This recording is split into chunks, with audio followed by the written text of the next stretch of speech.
কথাগুলো একটু স্পষ্ট হইতেছে না, কিছু এক্সপিরিয়েন্স বাড়ার জন্য আপনাদের সাথে আমার পার্সোনাল আমার জীবনের কিছু অল্প গল্প, ছোট ছোট কিছু গল্প আপনাদের সাথে শেয়ার করব। আর সেই শেয়ার করা গল্পের ভিতরে আমার লাইফের সবচেয়ে স্মরণীয় একটা ঘটনা আছে, সেই ঘটনাটা আপনাদের সাথে শেয়ার করব। আর সেই ঘটনাটা আপনারা হয়তো, যদিও আমার যারা লোকাল বা যারা ধরেন হয়তো আমার বাড়ির আশেপাশে বা পরিয়ালের যারা আছে তারা জানে, আর বাকি হয়তো নতুন যারা আছে তারা হয়তো জানে না। তো সেই ঘটনাটা হইলো, আমি কিন্তু কিডন্যাপিং হয়েছিলাম একটা সময়। আপনারা হয়তো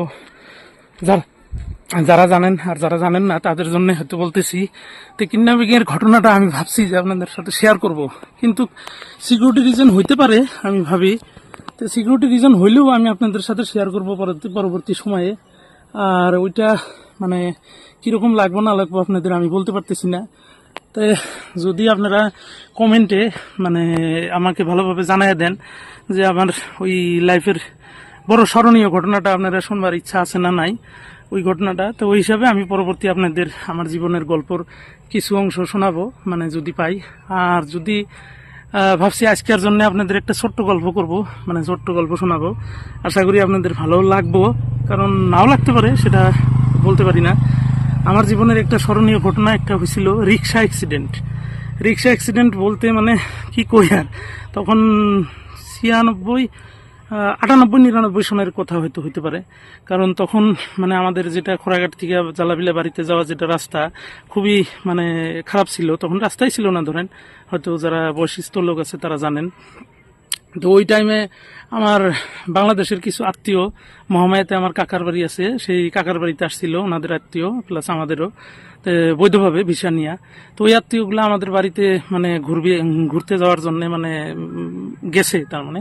তো ওই টাইমে তো ধরেন রাস্তাঘাটও তো ভালো না, তাই রিক্সা নিয়ে ধরেন আমার বাড়িতে গেছে একটা রিক্সাওয়ালাকে নিয়ে। তো এই রিক্সাওয়ালাটা মহামায়ারই রিক্সাওয়ালা, হয়তো এখনো আছে, ভাইটার সাথে এখনো মাঝে মাঝে দেখা হয়, মানে দেখলে মানে খুবই কথাবার্তা কই। যাই থাক, উনি আবার আমার বাড়িতে রিক্সাটা থিয়া মোটামুটি ধরেন 10টা 10:30টার দিকে আমার বারান্দাতে মানে শুয়ে মানে ঘুমাইছি। তা আমি আবার ওই দিন আবার স্কুলে যাইনি কিংবা কারণে ধরেন, হয়তো তখন তো একটু ধরেন স্কুলের দিকে একটু রাখছি সবসময়, মানে যে কোনো কারণে যাইনি। তা যাই থাকে এই গরমের দিনেই কিন্তু। তো রিক্সাটা দেখে আমার আর মানে ভালো লাগলো না, রিক্সাটা চালানোর জন্য মানে পুরো ইচ্ছা গেল। তো আমার বাড়িতে অনেক জায়গা, তাই রিক্সাটা নিয়ে আমি ধরেন করলাম, 2-3 পাক মারলাম বাড়ির ভিতরে। তো এর ভিতরে আমার বাড়ির সাথেই আবার আমার একটা ভাই আছে সম্পর্কীয়, নাম জানেন না যদিও আমি বলে দিই, মঞ্জিল ভাই, ওনাকে আল্লাহ নিয়ে গেছে। তো ওই ভাই আবার মানে একটু আমাকে রিক্সা চালানো দেখে বলে, এই রিক্সা যাবি নাকি। তা আমি আবার মানে কিরকম বা একটা ভাবলাম, তখন রিক্সাটা একটু ঘুরিয়ে দিলাম রাস্তার দিকে, বাজারের দিকে, চল বাজারে যাই। তা আমি বললাম ঠিক আছে, চালাইলাম তো ঠিকই আছে, অসুবিধা তো আর নাই। তো বাজারের দিকে রিক্সাটা ছাড়লাম, সাইডে মোটামুটি ধরেন আমার বাড়ির থেকে মোটামুটি 500 মিটারের মতো ধরেন গেছি অলরেডি। এখানে আমার কাকার বাড়ি 400 থেকে 500 মিটার, জ্যাঠার বাড়ি আমার, মানে দাদার পুরানা মানে দাদার বাড়ি। যাই থাক, আমার জ্যাঠা হয়তো যারা চেনেন তারা নাম করলেই চিনবেন, আইজউদ্দিন সরকার।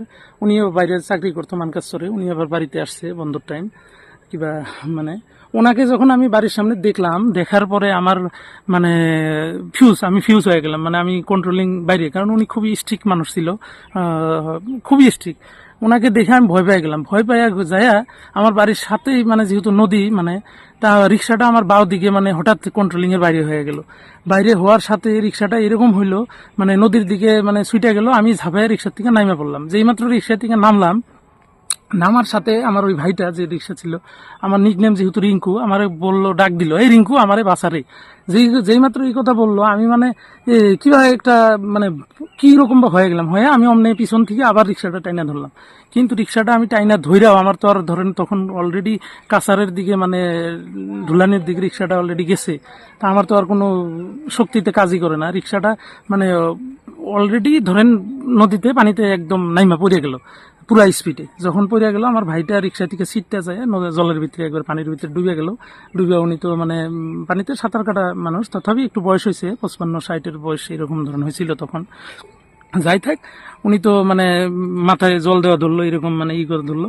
তা আমিও পরে যাই ওনাকে ধরলাম, এদিকে আমার জেঠুটা আবার দৌড় পেরে মানে পিছন থেকে আসলো, আসে ওই রিক্সাটা ধরলো, ওই আমার ভাইটাকে ধরলো, ধৈর্য টুরে মানে আমি তো ভয়ে কাম সারা যে আমার তো আজকে শেষ জীবন, আমাকে আজকে আবার কোনটা করে। তো উনি দেখি যে না আমাকে কিছু বললো না, আমার সাথে আরো দুই একজন চেংড়া আমার ভাইটাইগুলো আসলো, ওরা সবাই মিলে রিক্সাটা একদম জলে থেকে মানে টাইনা টুইনা তুইলে আমার ওই জেঠার বাড়ির পাশেই ওখানেই রাখলো, রাইখা টেকে আমাকে বললো তুই তাড়াতাড়ি যা মেকানিককে নিয়ে আসে, বা হয়তো এদিকে রিক্সার সামনের ফ্রকটা অলরেডি ভেঙে গেছে ধরেন। তা আমার তো ভয়ে কাম